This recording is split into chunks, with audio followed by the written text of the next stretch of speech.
asalaamaaleykum mbokki internet yi asalaamaaleykum mbokki waa Bambey yéen ñi nga xamante ni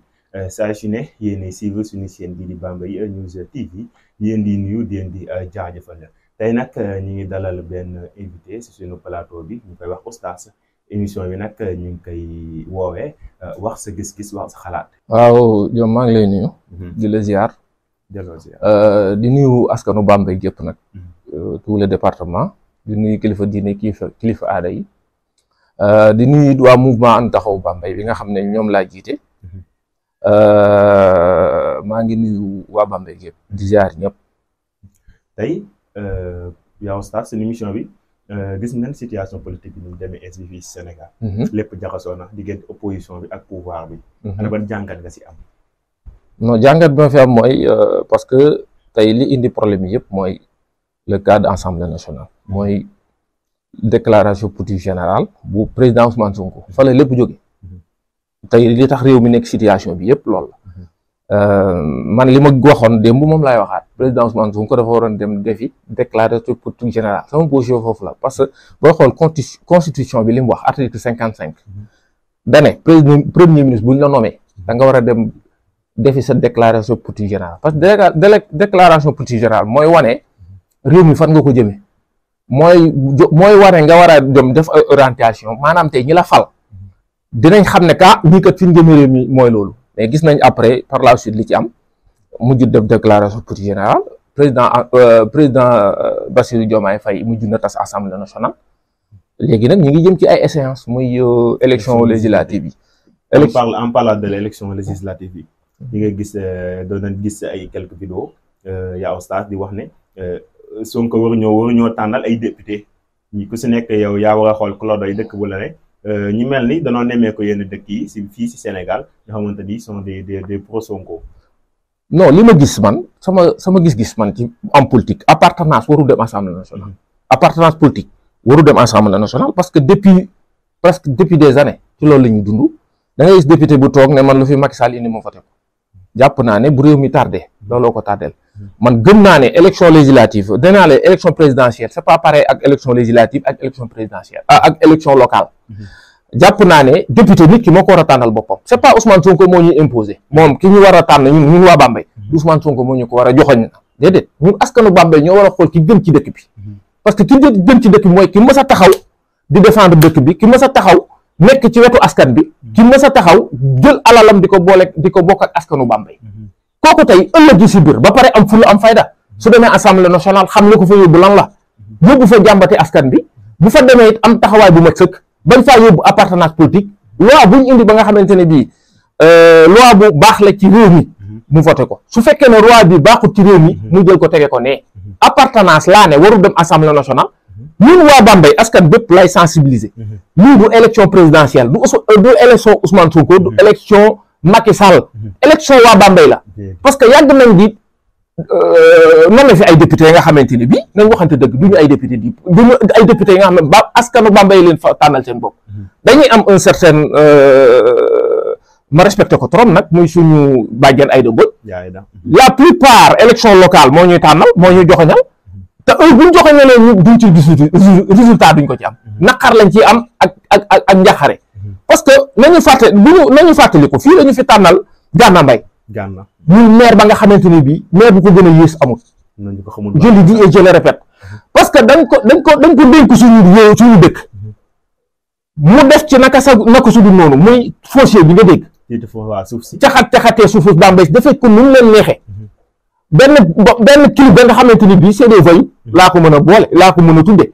teg askanu Bambey coono ba nga xamante ni bii duñ ko fàtte ba mu ko toroxal leen da ngay gis benn nit bu am 50 terrain benn nit bu am 40 terrain loolu fu mu am ci àdduna ña nga xam ne tekkiwuñu woon dara démb tey doon di ñëw tey ñoo fi yor ay oto di daw ñoo fi yëri kër te xam ne fan lañ ko jëlee léegi nag suñu gisee tey li am mooy il faut mu wax ko parce que ñun ñëpp duñ joxal yëpp sàcc mais kii sàcc la askanu Bambey yëpp xam ne tey kii sàcc la li mu yor ci foncier Bambey la ko jëlee nekkoon ci yow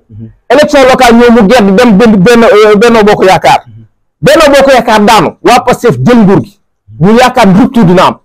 moom bu jëlee kooku nga xam ne Bambey gépp ko joxoon loxo ne kii tey lu foncier Bambey bi da cee tax rek nga jël ko nangu ko indiwaat yow en tant que tey ki nga xam ne yaa ngi Pastef ne rupture ngeen di woote kooku bu ñëwee daw si wutal si la da nga ko war ne ko du fi bu fekkee ne sa loxo set na mais foncier yi ñi si laal moo bëri. doon nañ si dégg tamit monsieur le maire Assane Dia. non Assane leeraguma parce que je suis ci conseil municipal bi laa bokk gisaguma fu ma ko mën a jam baaraamu tuuma ne Assane Dia laalagul na ci terrain mais réew mu Gana ñëpp xam nañ li ne ci réew mi ñaata yoon la askan ñëpp jóg jooytu ko yuuxu ko fu ne ba def ay plainte au niveau de OFNAC mais mbir mi ba tey jii mu jëwut fenn kon dañuy lancer un appel à le président Bassirou Diomaye Faye ak le premier ministre Ousmane Sonko bu fekkee rupture bi ñuy woote mi ngi ci ak l'honorable député l'honorable DG suñu yaay Aïda Mbodj bu fekkee ne li ñuy wax mi ngi ci ñoom rupture bi mi ngi ci te ñun bu tey am nañu laalewuñ ci terrain yi loolu dafa war a leer parce que askanu baat foofu lañ leen di xaar maanaam suufas Bambey fan lañ ko dugal est-ce que ni ñu ko joxee jaar na yoon wala jaarut yoon foofu la réew mi toll mais politicienne bi lañ war a tege ne appartenance bi lañ jël tege war koo tege ne man foofu laa nekk. léegi selon toi tey jii nii su ñun ñi dëkk Bambey suñu demoon bay choisir un député kan nga yaakaar ne moo gën a favorable. non xam nga tey ñun tey coalition yëpp ñu ngi commencé di liggéey. tey candidat yu bëri feeñagul. ba ñu xam ne réellement ñii ñooy candidat ñii duñu candidat mais man ci fi ma bokk ak ci li may liggéey mooy ñi nga xam ne seen loxo set na soxlawuñ ku loxoom setu non soxlawuñ ñooñu franchement parler man ñu xam ne ñu xool ñun nga xam ne ay jeunes yi Bambey lañ yàgg nañu contribuer ci développement Bambey ñun incha allahu rabi mouvement bu ñu xam ne rek sa loxo set na te xam nañ ne yow citoyen la ba nga xam mës nañu gis sa taxawaay ci dëkk bi incha allahu rabi dinañ jéem a dajaloo def benn coalition bu am doole ba nga bis buñ ko présenté ne ñii ñooy dem élection législative kenn du ne cam ñun foofu lañ toll. léegi concernant opposition bi nga gis ñu formé wu noonu entre ñoom Mame Mbaye ñoom ñi nga xamante ni ñoom Barthélémy Dias ñoom coalition bi nga xamante ni ñoom ñoo regroupé opposition bi yëpp te Bougane Gueye ñu bokk si ana ban jàngat nga am si loolu. gis nga coalition boobu ku leen di xeeb yaa ngi xeeb sa musiba. xam nga la moo tax nee naa contexte élection yi ak contexte yi ñu tase assemblée nationale man ci contexte bi laay waxee. élection locale ak élection présidentielle ak élection locale ak élection législative c'est pas pareil li ma wax laay waxaat li élection gox-goxaat la mais constat bi ma ci def mooy réew mi kenn du ne méttiwul nañu waxante dëgg bien vrai que ne 6 mois pour nga changer ci maanaam dul yomb parce que 6 mois mënoo fee def dara mais dama ne la ku gis kaaw inondation yi ni mu mel boo jakarta maan yi transporteurs yi tey boo yi nga xam ne suñu doom yi am ñu ngi dee ci géej ak situation bi sénégalais yi di dund tey boo tasee assemblée nationale dikkaat ak élection dikk ne da ngay organiser ay élection ci contexte yu mel nii mënoo ne tey li nga amoon moom ngay amaat 54% yooyu man gëm naa ne mënuñu ko amaat ci élection loolu laa jëm élection yi war na see tiit non parce que ñi mu àndaloon déjà am nañu génn ci coalition bi loolu ba nañu xam ne loolu ça joue nañu xam ne coalition yi tey doone gars yi amuñu dara mënoo ni amuñu dara non parce que bu doon coalition yi kese ñooy dem aw ma problème boobu mais intercoalition yi il faut ngeen sóoraale ko parce que intercoalition mooy tey dañuy ñëw fu mel ni Bambey wala soit ñu ñëw fu mel ni Touba xool bu fekkee ne tey waa Benno Bokk Yaakaar candidat Benno Bokk Yaakaar mooy le mieux placé yeneen coalition bi dañuy ñëw jàpp ci kon mën naa ne ñoom ñi ci biti mooy sympathisant yeeg ak ñi nga xam ne tey ñoo bokk biir Pastef mën nañu bañ a xam réalité yi mais gis nga le président Ousmane Sonko am na ay renseignements généraux xam na li xew ci réew mi mais gisoon na yow li xew si réew yi c'est pas à cause du nouveau gouvernement. non c'est pas selon les conséquences. non état continuité la je ne suis pas d'accord sur ça. il faut qu'on arrête non attends gaal gi nombre bi faatu fi la ko fekk. mais état lépp mënut a xëy mais lan lañ doon ci véhiculer ñoom xam nga nee naa la adduna looy wut ci adduna na nga ko wut ndànk man j'ai mes principes te je suis cohérent ci samay démarches man nee naa la fu ma toog du ma wax lu neex nit déedéet benn parti politique xam nga man lan moo ma ñor askan wi parce que boo demee bay wax askan ngay waxal mais waxuma ak Ousmane Sonko wala Pastef wala may wax ak Benno Bokk Yaakaar non askan bi laay waxal parce que askan bi kenn mëntu leen nax dafa ñu dañuy jàppal fii ku ne xam na li fi ne état continuité la ñoom fii lañ taxawoon ne booy dañoo ñàkk espoir moo tax ñuy dem ci géej gi tey la dem ci tey la booy yi gën a dee dem tey la booy yi gën a dee ci géej gi. parce que ñoom li ñuy togg ñu rogut. non du question togg gis nga booy gis nga dinaa la wax benn affaire am na gis nga force track baaxul ci loo gis ci àdduna man nee naa marchand ambulant yi dafa laajoon ay mesures d'accompagnement am réew am na tey ñooy jëlam réew pendant 6 mois am na acte yooyu posé maanaam tey sénégalais yi nañ am yaakaar ne ñoom ñii kat fii ak 1 an réew mi dina changé mais wax ma ban acte la gouvernement actuel teg ba nga xamante ni bii tey jeunesse bi mën nañ ci am yaakaar wax ma ko parce que man jàpp naa ne boo ñëwee fekk ay marchand ambulant ñu nekk Colobane bala nga leen faa mën a jëlee dama ne man néewuma kenn du leen fa jëlee wutal leen foo leen yóbbu ba pare wutal leen ay mesures d'accompagnement soit ay financement wala nga utal leen ay ci àll bi ay tool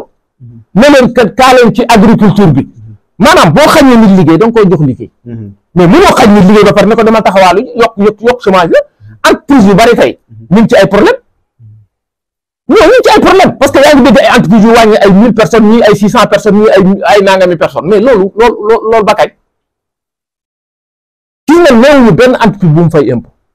non mais impôt d'accord boo ñëwee fekk def redressement fiscal war a fayloo ay entreprise redressement fiscal mais woo leen ba ñëw nga ne leen nan ngeen gisee situation bi supposons war ngeen a fay 20 millions yi comment faire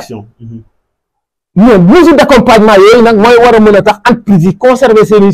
emploi mais su fekkee ne yow da nga ñëw force track par force dañu ni fay par force nangam mais gars yi ils sont obligés de wàññi seen personnel bi te loolu du intérêt réew mi du intérêt du ki nga xamante ni dafa ñëw pour jële fi chômage mais au contraire yokk chômage la te ma ñëw ci appartenance li ma naan la gis nga tey le président Ousmane Sonko doonul le président Ousmane Sonko Pastef il faut loolu mu dugg ko ci boppam parce que rupture li ñu doon wootee rupture ci loolu la war a njëkkee premier ministre de tous les Sénégalais la muy ku bokk Pastef ak muy ku bokk Benno Bokk Yaakaar ñun ñëpp moo ñu bokk yilif parce que président bi Bassirou Diomaye Faye foofu lañ koy xaar tout le gouvernement foofu lañ leen di xaar mais ministre de la santé fi li mu wax mais tocte gënu ko rëy CV bu ma jot damay xool ba xam Pastef nga bokk wala bokkoo Pastef non loolu day wax man bu doon man maa nekk président place président Ousmane Sonko juróom laa koy dàq gouvernement bi parce que loolu mooy dëgg parce que nekkuluñ fi Pastef dañ fee nekkal pour Sénégal yëpp te ñu xam ne combat bi ñu mëne woon du Pastef doo nga ko mëne de nañoo xam ne 54% yooyu am na bokkuñu Pastef toog ci lañ bokk parce que li ñu gëmoon mooy changement li ñu gëmoon mooy rupture parce que dañ jàppe woon ne président Macky Sall doon na amul bilan matériel déedéet président Macky Sall non d'accord endetté yooyu yëpp man mënu guma ci teg baaraam tant que Cour des comptes génneegul rapport am parce que loolu mooy dëgg réew dafa am yoon réew dafa am ñu war a génne lii mooy dëgg ak lii du dëgg mais man yenn déclaration yi man du ma ci bàyyi xel franchement parler mais li ma gëm ba gëm ko mooy rupture la ñu wax waxuñu li fi amoon amaat fi. ñu ngi si tànk yi de. non man je pense que ni Sénégalais dañoo am benn difficulté góor gi ban ko jël rek ñoom ñëpp daw songu commencé di critiquer mais ñu leen ñu noyyi mais ñu kii lu ndaw ngay def rek. non je te dis une chose gis nga gouvernement su bëggee jàppale boppam gis nga tey opposition dafa am solo ci réew. xam nga la moo tax gis nga tey même sa famille bi nga dëkk nit ku am jom xam nga lan moo la utal jom say noonu. nañ waxante dëgg noonu mooy wutal nit job opposition dafa am solo ci dëkk parce que tey président Ousmane Sonko bu opposition amutoon mais mën na du sax maanaam ay erreur mais dina ko yéex a comprendre mais tey bu ne tic au tac rek gars yi ne ko fi nga jëm nangam wala gars yi jóg critique dafa baax leader da ngay accepter ñu lay critiquer muy ku mën a doon nag parce que ci critique yooyu gars yi Sénégalais ni ñuy critiquer dafa teel non attends c'est pas dafa teel non attends gis nga gars yi def nañ 6 mois mais am na ay réduction des salaires. non d'accord gis nga li nga wax nii li nga wax yëpp sàng xam nga dama ne la dans 6 mois mënoo cee defar réew mais mën nga teg ay actes ya nga xam nañu fii nga jëm foofu la mais dañu ne la ñun maanaam lu ne fàng la ñuy wax xam nga du ma wax la nga xamante ni du ma tatone ministre de la santé moo wax li ma wax wala waxu ko tey dama lay joxaat beneen exemple supposons tey ñu ne nu mu tuddati appel à la candidature pour tous les postes dégg nga président Ousmane Sonko waxal wala waxu ko poste DG yëpp la waxoon tous les postes DG appel à la candidature am na wala amul yooyu ay fait la foofu la ñuy waxee ne rupture la ñu soxla un ministre de la république lañ wax waxuñu un ministre de Pastef ministre yi foofu lañ leen woo bu ñu waree dem ci cadre campagne wala ñu dem ci beneen terrain politique nañu dem utiliser seen mentor maanaam seen casquette politique mais am na solo bu ñu fa toogee xam nga lu ñu fa toogal république la ñu fa toogal foofu laa bëgg ñu xam lan république ak fa nga war a toog pour politique. en parlant de opposition dafa am solo si réew mi ñu jëw si cadre Bougane Dany moom mi nga xamante ni gars yi jàpp na ne pour l'instant moom moo nekkagul si kaw opposition bi nga yaakaar ne moom ay gestes yi muy def nii essayer de imiter Ousmane Sonko loolu dina déstabiliser seen groupe bi nga xamante ni c'est la bokk. gis nga Bougane opposant la mu ngi ci rôle am fekk xam nga man lan laa mënta nangu maanaam tey waxoon naa ko te dama koy waxaat gis nga tey am réew ku ci nekk da nga libre pensée unique mënul am ci réew mi. waaw mais am na. non attends dama poser question da nga may bàyyi ma développer man Bougane du ma ko défendre parce que ñëpp xam nañ ne moom laa àndaloon mais façon bi muy doxee ci politique bokkuñu gis-gis ci politique moo tax man ak moom suñu ànd yàggul parce que man dama am sama liberté fu ma dem bu ma fa mënta am liberté uma fa place dama ne la Bougane ci rôlam la ne opposant la. ni muy opposant baaxul. non nan la bone wax ma ko. il essaie de imiter Ousmane Sonko. non imitation mën naa ne yéen a ko gis. yaa ngi jàngal ak xool. mais Sonko di def bëgg a dem prison ak li muy def. mais wax yi muy wax. mais dégg waaw léegi bëgg a dem prison tax na ngeen yóbbu ko prison. c'est pas non du loolu. non da nga ne bu ne liberté d'expression. liberté d'expression. yow tu es libre de dire lépp loo xamante ni yow ñor na la mais ça ne vous permet pas que ni yow lu la neex nga wax. mais Bougane li mu wax c'est pas méchant man gisuma ci lu tax ñuy wax polémique bu tax ñuy wax gisuma ko ci. Ousmane Sonko bi muy opposé wax na lu gën a garaaw li Bougane wax il faut ngeen arrêter quand même man mënu ma nangul Ousmane Sonko bi muy nekk opposant di wax lu ko saf ak lu ko neex ngeen ne Bougane waru ko fee waxe non attends Bougane daf fee war a waxee yeneen opposition bi ñu bale ñu opposé xam nga laa nangu saaga maanaam opposition ba nga xamante ne bii soit ñuy wax ya nga xamante ne bii du cadre politique attaque personnelle yi lañ war a bàyyi Bougane j'ai vu un gars bu génn dugg ba ci vie privée nit da nga koy nangul li muy def Bougane li muy def moom la concerné moom Bougane man pourtant ba mu génnee wax ci saagu première dame je ne suis pas d'accord parce que en tant que Bougane Gueye Dany ak li muy incarné war naa mën a wax ci lu ne ba mu des ci ay sac yemul sac ay nenu baxal waaw di non nenu baxal c'est la non dañ dafa am ku dugg sama bureau ma laaj ko nenu baxal mais déggoolu ma la am na ci droit doxe noonu sawaay Ousmane Bougane bu fekkoon ni muy doxee normal na dëgg du ma fa génn non parce que sama ànd ak moom du woon dama fa demoon pour wuti ci lu ma jox na leer man dama yor samay principe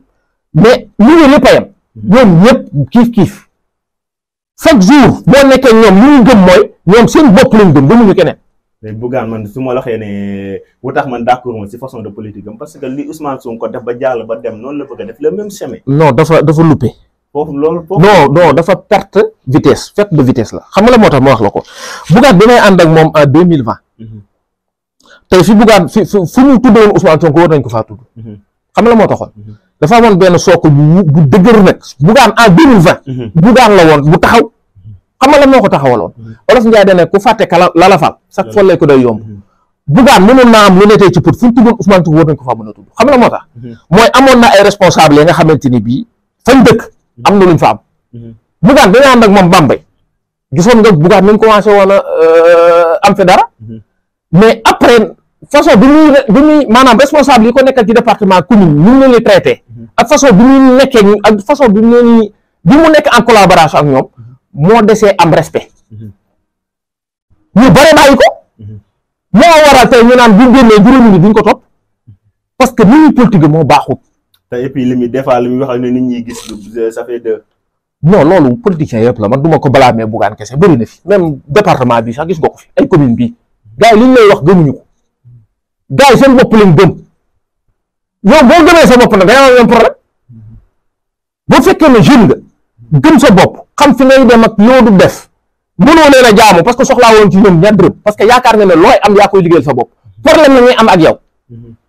parce que nee naa man ku ma yaakaar ma waxal la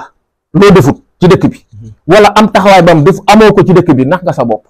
parce que je ne le fais pas. man le problème que je demande ñi nga xamante ni ñoo ngi si mooy Bougane ak Sonko lan lañ jotee. xam nga Sonko Macky Sall ñëpp xam na ne diggante Adji Sarr la woon problème bi suleeku Macky Sall di ko def yenn détails ñëpp teg si seen ba. bu diggante Bougane Gueye Dany ak Ousmane Sonko kenn xamul lan la. ñoom da ngay dem laaj leen ko. ah non affaire bi. non xam nga moo tax da nga leen koy laaj. non attends Bougane mënoon na choisir. non attends siis bi non attends. di ko critiquer à tout non bu dee dañoo jote dara man gëwuma ne dañoo jote dara parce que xam nga moo tax nous sommes en politique tey ñu ngi nii ñun Bambey responsable yi fi ne ku ci nekk siège mairie bi ngay xool ku ci nekk yaa ngi bëgg a fi nga jóge fa nekk ci leneen am na dañ la koy xaj fi mu la mën a disaa bi dañ la koy def. mais le problème qui se pose mooy dañoo bokk ñoom ñaar wuti lu ñuy wuti kii yàlla dénk na ko kii yàlla dénk ko Bougane bu sañoon moo toog fi Bassirou Diomaye fi président Bassirou Diomaye foofu toog ak ñeneen gars yi ci lancé bi lañ ne ba tey nee naa la Bougane ci loolu mel ne opposant la am na droit opposé wu kenn mënu ko koo bañal. ni mu koy defee daal mu baax. non du question ni mu koy defee non da ngeen koy nangul liberté nag kaay ma xamal ne Sénégal moom nañ nangul ku nekk ak na ngay du Barthélémy Dias nga déggatoo ko muy wax. Barthélémy Dias yooyu dégg di muy wax day posé ay acte léegi waxatul de te ku jar a bàyyi xel ak yi doon gis ki noppi surtout di pose ay acte bàyyi ko xel voilà foofu la li foofu gis nga nag ñii boo bëggee opposé ak ñoom dafa am neneen nooy taxawee surtout ñii soo bëggee ñaamaaloog ñoom dafa am beneen taxawaay booy am boo amul fit doo ñaamaaloog ñoom benn soo amul nit ka nga xamante ni bii am nga loo gëm toog ci say tànk doo nekk ak doo leen mën a opposé wu. Bougane ci lancem la ne ku nekk ak sa méthode de combat ku nekk ak ñu ngi politique yi Amadou Ba ñu ni lan lañ koy wax dafa yam rek Amadou Ba gëmul boppam parce que noonu la ko yàlla bindee Amadou Ba comme un Tanor Dieng laa koy xoole parce que Tanor Dieng mosoo dégg mu yàlla ko yàlla yërëm mosoo dégg mu wax bu déplacé wala mu wax bu safaanoo mais Bougane gisoon na ne politique bu Ousmane Sonko indi woon politique bu metti la woon gars yi ne ci réseaux sociaux yi duñ may nguur gi fi ne woon dara surtout loolu mais c'est pas pareil nag ko ne ko da ngay wuy réseaux sociaux yi ni ñuy def Bougane mën ne ko non gis nga non attends gis nga da nga ciy génne may ak yàlla il faut ngeen xam loolu Ousmane Sonko li ko yàlla may gëmatuma ko mu mayeti ko keneen ci politique xam la moo tax réussir na la nga xamante ne bi maanaam def na telle sorte que jeunesse bi gëm nañ ko te loolu moo ko liggéeyal boppam te li ko may mooy ñaar Ousmane Sonko dafa ne président Macky Sall dafa ñëw am fu mu jaar ak Khalifa Sall am fu mu jaar ak Karim Wade am fu mu jaar ak Barthélémy Dias attaqué Ousmane Sonko gars yi ne Sénégal yëpp jóg na ko du ci daal parce que mënoo nag adversaire politique bu jóg nga éliminer ko moom dafa bénéficié wu foofu ba pare doon nit kanam dafa ñëw défier Macky Sall maanaam politicien bu ñu nee défier Macky Sall jàkkaarloog moom xeex ak moom amu fi moom dafa ñëw ne ko sama bakkan laa la jox c'est pas du ñu yomb maanaam dund la nga xamante ni bii tey ay épreuve yu jaar yu métti nga xamante ni bii politicien yu bari risque boobu duñ ko jël. sañuñu ko. waaw léegi nag yàlla fekk si ko ci loolu. dossier Adji Sarr bii ci lu la lancé Ousmane Sonko ci la bokk. il faut nit ñi xam la non moo ko yóbbu sax fi mu yegg. parce que dossier Adji Sarr bi mu ngi wax ak yow. je ne suis pas de Pastef. tey waa Pastef yi tey di réy la may Bambey laa la wax de. combat bi ma ci mënewuñ ko ci parce que ñoom ñëpp Bambey lañ newoon rek. mais man damaa génnoon ba ci média yi ci biti. Walfadjri rek fu ne défendre fa Ousmane Sonko parce que nee naa la man su may défendre nit ci ay principe laa koy teg. tëgguma ko parce que Ousmane Sonko il est beau il est gentil gënu fee beau. pour l'instant défendre toi kii. non du question de défendre je suis constant ci li may wax. yow soo vidéo da nga koy gis du ma wax mukk lu nit mënta teg loxo. lu ñu nekk ci loolu laa bëgg a ne. nekkuma fi parce que oui Ousmane Sonko je suis de Pastef lu Ousmane Sonko def baax na. non ànduma ak moom parce que Ousmane Sonko dafay gën a rafet Ousmane Sonko bu dàqu fi kenn Ousmane Sonko gënu fee baax kenn. ñun dañu koo dénk maanaam dañ koo xeexal ba mu toog ñu ne ko am sañ sëñ bi jox ko suñuy impôt tey li Ousmane Sonko yow di ko liggéey yëpp sénégalais ko jox lépp nag du budget bi sénégalais yi la parce que dañ lay dagg loo jënd ñu dagg la impôt waa léegi nan laay fale nit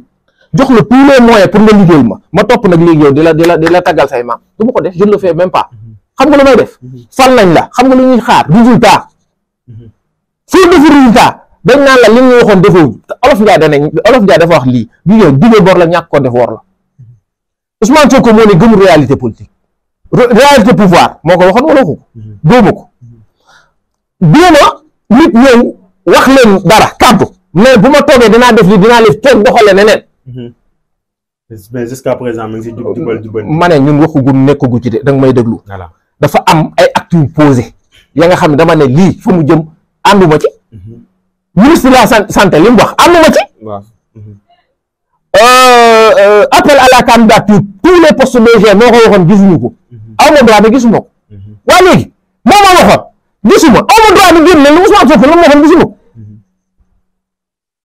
mbir mi de loolu la ma waxoon la li ma ci gisul naa ne Ousmane Sonko li ma waxoon gisuma ko je n'ai pas contre maanaam tey nekkuma ci attaque personnelle ci kenn régime bi ku yaakaar dama leen a contre yaa ngi ci erreur parce que nee naa la réew mi bu développé ñun ñëpp la développé bu courant wàññeekoo ñun ñëpp la wàññeekul buñ échecgee échec du Sénégalais yëpp la mais dafay jaadu. mais y a certaines personnes yoo xamante ni ainsi pour l'instant bëgguñu lu Ousmane Sonko échec. non critique pour critique man nekkuma ci ñooñu ak ñeneen ñuy politique noonu non man politique mu noonu man sañoon Ousmane Sonko perte alors que ni ñoom Sénégal yi teelu leen. non xam nga parce que ni pour l'instant lañ ko war a accompagner. non dégg mais nag defal ndànk. ndax mi ngi si ba waaw da ngay déglu accompagner dafa war a ànd ak critique bu leen ne accompagner rek de accompagner dafa ànd ak critique. bàyyi leen seen am na critique boo xamante ni. non man waxuma nee naa la attaque personnelle. man du ma ci wax xam nga tey am na ñoo xamante ci problème Adji Sarr bi la ñuy indiwaat. am na ñoo xamante ni dañuy saboté. surtout non man maa ma gis sama benn interview wala suma benn vidéo nga gis sabotage amu ci. parce que je suis responsable li may wax nee naa la dama ko assumer te dama koy wax avec responsabilité nekkuma ci dynamique boobu ay dynamique di ñaawleeka ay nekk ci yenn détails yooyu ci xam nga ñan ñoo ko moom tiktokers yi ak influenceurs yi ñoo moomeen yenn ñi am na nombre de vues la ñuy wut am ñoo xam ne nombre d'abonnés la ñuy wut nekkuma ci lancé boobu sama page dama ne li ma wax man je suis constant ci li may wax ku mu neex abonnel ku mu neex génnal parce que ci foofu laa nekk mais nekkuma ci parce que man gis naa ñuy bëri di attaquer le président Ousmane Sonko nombre de vues lañ bëgg ñu bëri tey di attaquer le président Macky Sall di ko wax yenn yi nombre de vues lañ soxla parce que xam nañ ne man su ma bëggoon tey bokk ci ñi gën a suivre ci réew mi dama ciy bokk par force parce que xam naa ni ñu koy defee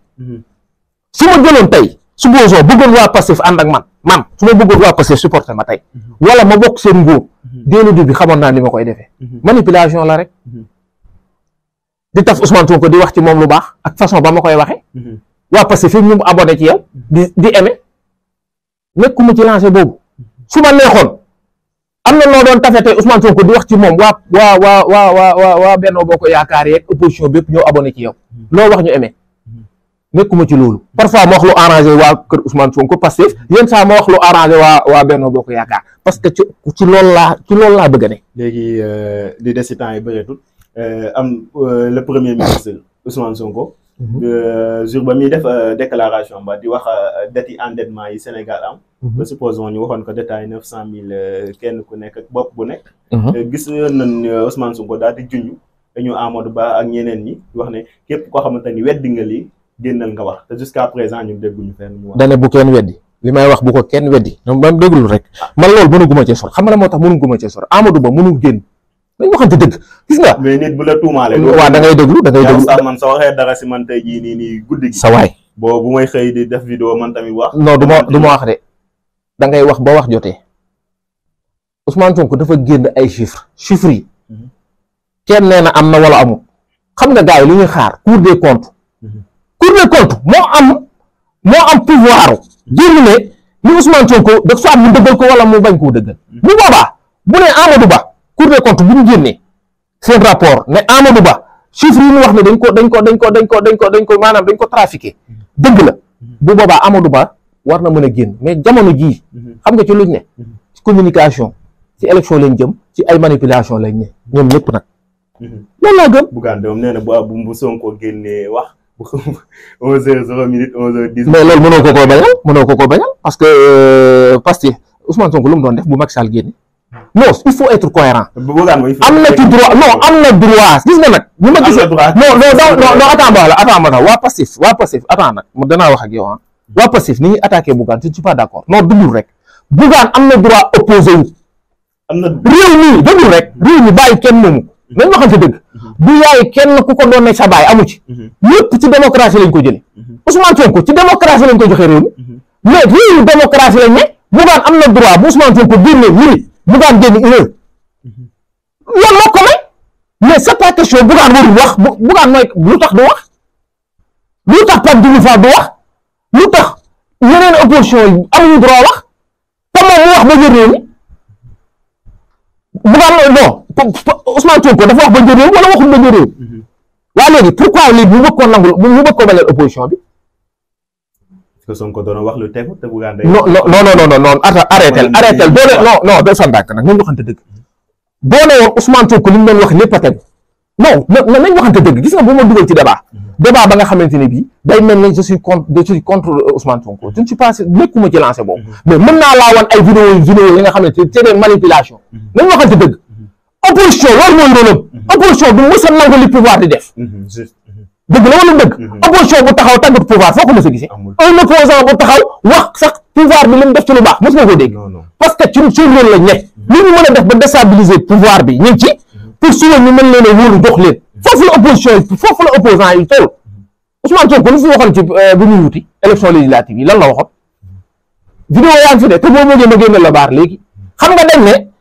majorité assemblée nationale kan moo ko raam pouvoir moom lu mu waxoon le contraire la wax bi muy wuti bi muy dem élection législative yi passé dana woon ku ne la opposition mën naa bloquer assemblée nationale waxu la dëgg